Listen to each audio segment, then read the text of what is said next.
Hello everyone, and welcome back to another episode of the Talk It Like a Man podcast.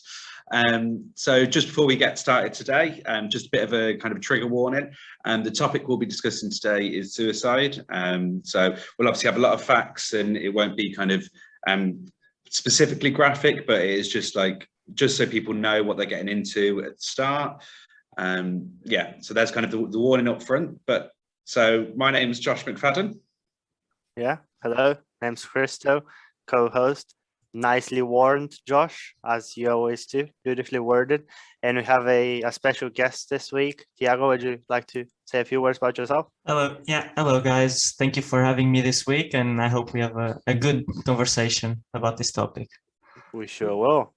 Yeah, so just before we get started, we just wanted to kind of make something clear. So in reference to suicide, we'll be using the terms kind of take their own life or choose suicide because of the negative connotations of the word committed.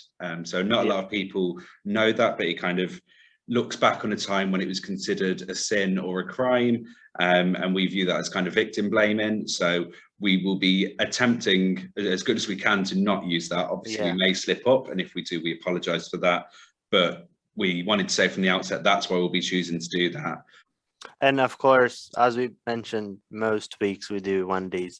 We are not experts on the topic. We don't have any specific insight or knowledge that we want to inflict on people. We are just trying to widen the conversation around the topic. So I think the first thing to kind of bring up is, actually, Tiago, do you want to start? Do you want to kind of lead in with the discussion? Yeah, for sure. We are going to start about the perception of suicide and suicide in men in public and social media. In my opinion, I think it doesn't show as much, which is considerably a problem, because if we look at statistics, we can see that I have the website right here. We can see that the most prominent age group and gender that is affected by suicide is men from 45 to 54 years old, and it happens around 28 every 100,000 inhabitants, which in women this age is around 8.5. Yeah, so it's massively disproportionate in the men that are kind of represented. So why do you think that matches with the media portrayal? No, not at all. I think the media only portrays the teenager parts, not even women from older ages. It mainly portrays women and teenager girls mostly, and sometimes teenager boys, but I don't think it's a good portrayal, and we only have the idea that we are most vulnerable while young. Well, this is not the truth, because everyone can be vulnerable to suicide, to depression, to every kind of mental health disorders. I think it should be addressed as a whole thing and not just for specific age groups. Yeah, no, I agree, and I think it is an interesting thing. I know I've definitely seen kind of it being portrayed as younger and actually often female. Hristo, do you have a thought as to why that may be? I wouldn't want to say why, maybe, because I'm really not sure. It's just that my views and like the things I've come across are in line with what you have mentioned already. So to me, the biggest reason why our perception of the media's perception is this way is because of the almost romanticizing of suicide in shows on streaming platforms or in movies, where people taking their own lives is almost the thing that we go to the story for, and not. Yeah, I was going to say, just adding on that, Romeo and Juliet, the what's reported as or purported as a love story is the story of a 13 and 17-year-old that ends in suicide and multiple deaths. Yeah, exactly. So again, I wouldn't be sure why it's taken that turn, but I'm almost certain we can all see that it's taken the turn that it has. No, I think yeah, there's definitely kind of things in the way it's portrayed in kind of the news media and the wider media that I think definitely has different perspectives. Actually, did any of you see the 13 Reasons Why? Yeah, I didn't watch it, but I know it exists. I saw 3 seasons of it.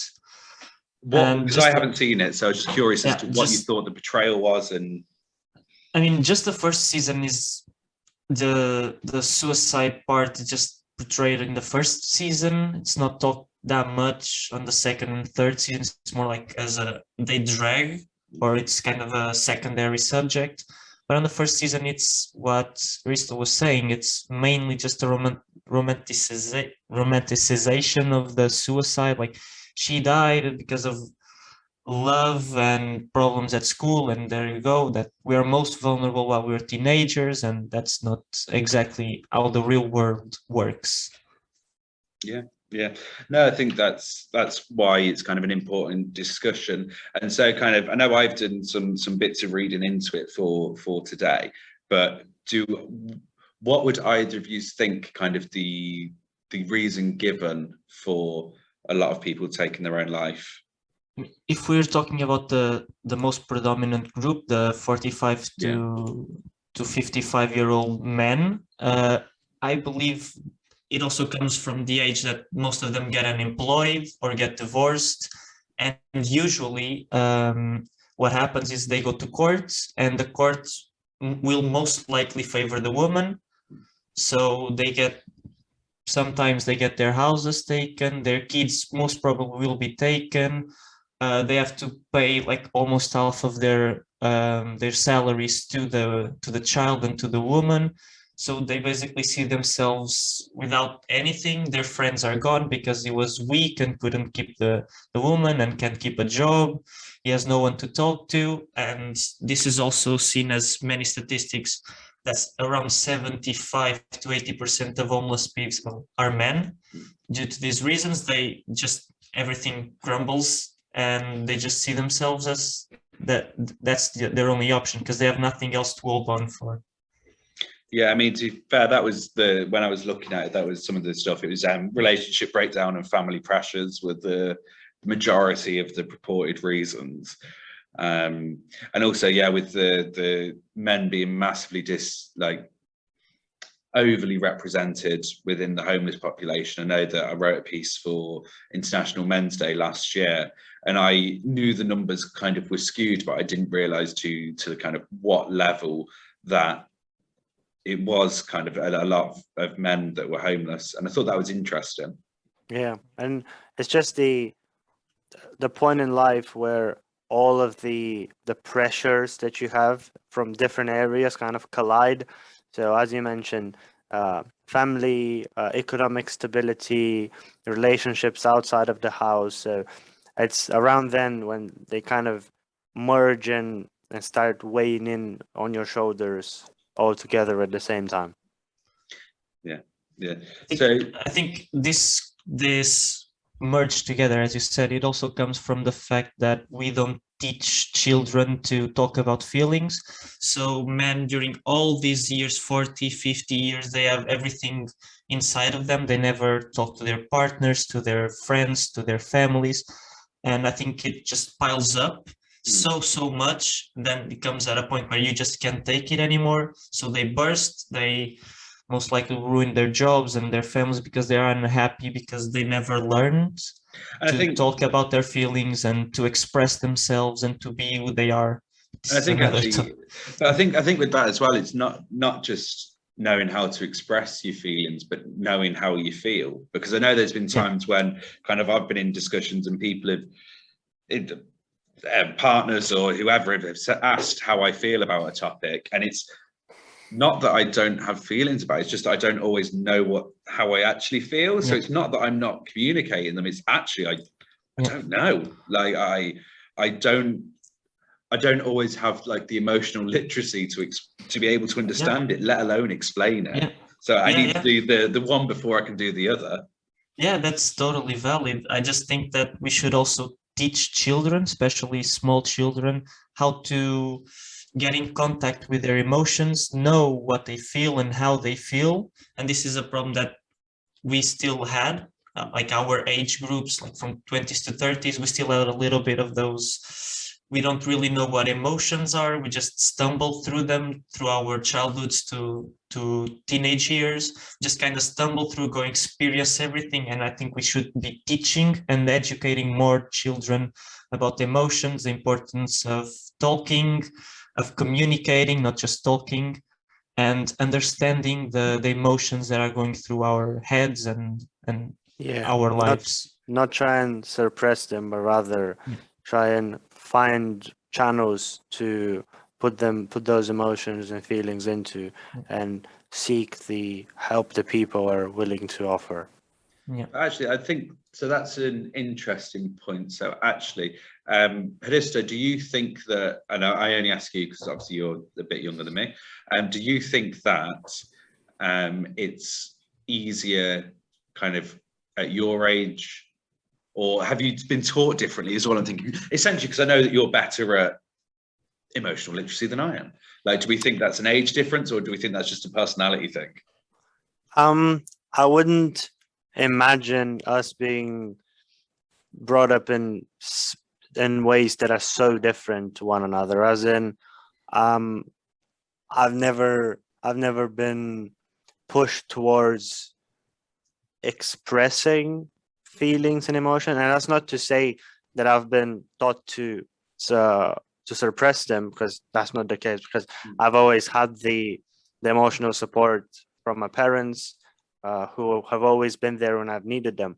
It's just that when it comes to bringing up outside of the house, it's never been a point made to say you should communicate, you should look for the help. It's always been, as you've mentioned in the past, more of a keep it to yourself, get through it, and continue going. So going back to your question, I wouldn't think it's an age or personality thing. I'm more in line to think that it's a culture thing when it comes to how we treat situations like this one. I think it also depends on your social experiences and your own emotional experiences through your life.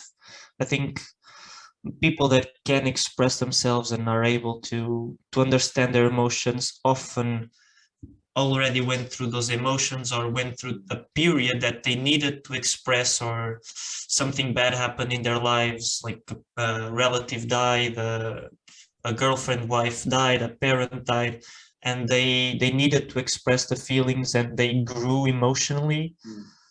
But I believe this is not the way to learn. You shouldn't have to learn just by bad stuff happening to you. You should already know, and then when the bad stuff happens, you know how to react and how to come on top. Yeah, I think we can all agree that the best way to learn to deal with those emotions is not to have to go through the downfalls, but to be prepared for when something happens, and not have to go through the learning curve while the thing is happening to you, because that makes the experience that much worse for you at the time. Yes, I do think, what do we think kind of the ways of doing that are then, like to start understanding and processing? I believe that we are the generation that might be able to change this. Most of us are starting to get lives, get a job, get a wife, a husband, all of those, get a partner, trying to get married, have kids. And I think we should start teaching our children about emotional availability, and teach them how to react, but not forcing them to express the emotions. Just when they have time, be more open about our conversations, and even sexuality and everything, be a little open without forcing them to come to the parents. Just make them feel comfortable enough for them to come and seek advice and emotional, financial, relationship advice, whatever they feel like it. I think it's our job as the next parents to start communicating more openly. Yeah, and I think we see this already starting to take shape as we speak, because the world around us is a lot more open than it used to be 30 or 50 years ago. So we've already began making those baby steps towards that openness and that being unafraid to communicate. So as you say, the ball is pretty much in our court to now take it to the next level and show our next generation that it's okay to talk about how you feel, and even when you don't feel great, that doesn't mean you should try and hide it, or rather try and find someone to support you. Yeah, and it's okay to not be okay. Like it's okay to have difficulties and to open those conversations. And I think kind of life is, I think one thing we should always remember is like life is not just ups. Life is ups and downs, and if we don't get through the downs, we'll never get to see the ups. Yeah. So we just have to find the support and courage, I would even say, to go through the bad moments, find help and find company, friends, relatives, whoever it may be, to go through the downs, and then you'll get to live the ups all together. Yeah. And obviously there's I think there's a huge thing about kind of people starting conversations with their friends and being open and honest and just trying. And like, if you need extra support, speak to somebody. Kind of, if you don't think it's serious enough to need kind of professional support, then speak to your friends. And you never know, they might be the perfect support. They might be waiting for you to ask, for you to say like, how are you? No, kind of like, really, how are you? And I think that's something that someone spoke about recently, that was kind of not just the generic, yeah, I'm fine, thanks, like stopping and asking, like, really, how are you? What's going on? How do you feel? And I think those secondary questions, pushing it to keep a conversation and get talking, is kind of one of the starting points to improve. And I think one way where we can make our friends more comfortable in talking to us is also expressing ourselves to them first. If we can see that they don't feel comfortable talking about it, maybe we should start also talking first. Even if they don't ask, we can come up to them and say, oh, my day was bad, this happened, can you help me, or can you just be there for me? Let's go to the pub, have a beer and talk a little bit, or come to my house, let's do something, I'm not feeling very well. I think it's okay to take the first step. It's fine if you are the one to take the first step, because ultimately you'll be helping yourself and your friend. Yeah, it's good to both make yourself available, but also look for the availability of others, because more often than not, the people closest to you will not only be willing, but will be actively trying to make you feel as good as you can feel. So you shouldn't be afraid or discouraged to seek their guidance in situations when you need it. And also, I think it's kind of it's that first conversation's almost like a diving board. Like, it's difficult when you get up there. It's difficult to say it, but as soon as you've said it, it's done. Kind of, you've got that first bit out, and the conversation flows, and it's really easy to talk once you've opened that. I think it's just a bizarre kind of archaic defense mechanism that is very prevalent amongst men, that means they don't want to talk about their feelings. And I mean, I get it. I have a lot of trouble with it, like I've said, but I think it is kind of starting that and encouraging and supporting each other to know that things can get better and will get better with each other's support, and always knowing that kind of there's no harm in trying to have these conversations and trying to get support, because that's why people are your friends. Like, your friends should be there to speak to about these different issues and different difficulties. And if it's if you're in a darker place, a more troubled situation, then maybe it is looking for the professionals, people like the Samaritans. If you're in the university, then there's the counselling and mental health team. There's support with the students' union, all of these things, which we will put in the kind of the links and descriptions. We'll make sure they're all there. And obviously, if you're not a university student, then the Samaritans is the 24/7 national kind of support line.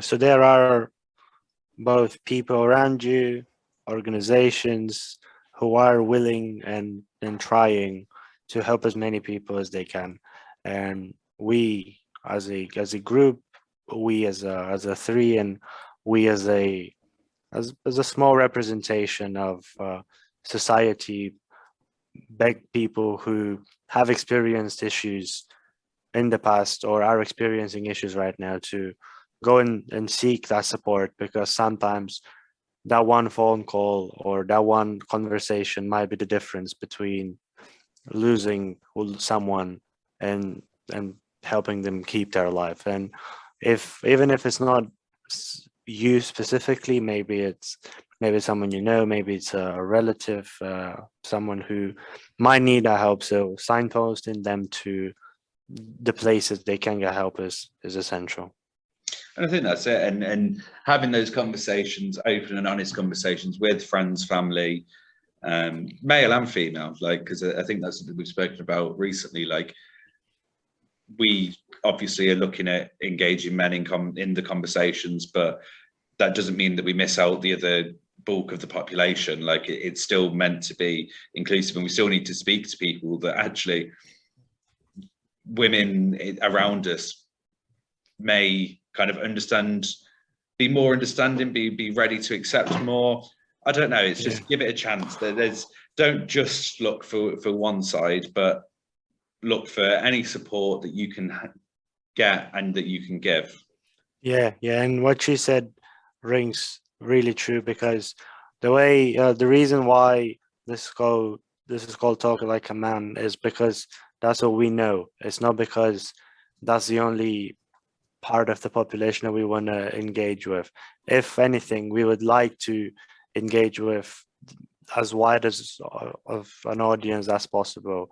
So it's just that, as you mentioned, the reason why we've spoken about these experiences is because those are the ones we know, but there are so many more that still need to be addressed, and we shouldn't neglect them by any means.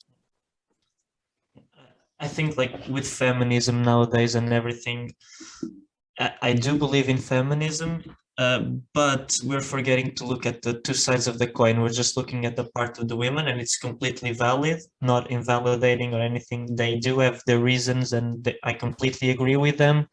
I just think, as a view of equality, we should also be looking at these downsides of men toxicity and masculinity. We should also be looking at the causes of it, and also talk openly about the men's problems, and not just focus on one side. Well, I think we should focus on the whole perspective.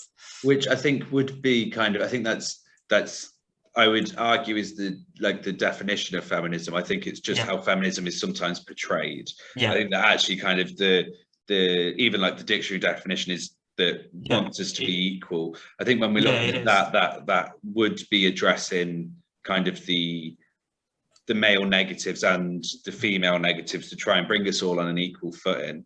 I'd say that sometimes it's maybe how it's portrayed, that it's only looking at one side, but from its initial conception, and I think you'd find it would be very difficult to find a feminist that didn't think that this would be a massive kind of inequality to address for both sides. And I think with the root of, like, with the often being talked as like these things are a root of toxic masculinity, then if you manage to lower the toxic masculinity as it's portrayed and get men asking for support and help, you would kind of lower the rates of suicide and possibly some of the aggression that's also kind of all wrapped in together.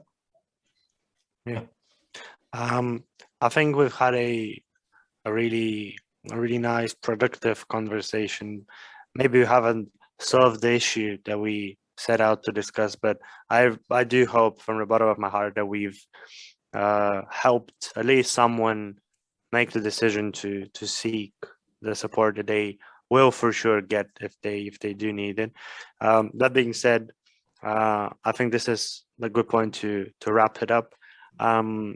Thank you very much to Tiago for coming on. Thank you for having me. Offering his perspective. This is it for us this week. Next week, we're planning on doing an episode on health and body image. So please tune into that one. And until then, I wish you a very good week. And yeah. Goodbye. Thanks very much. See you next time. Thank you. See you.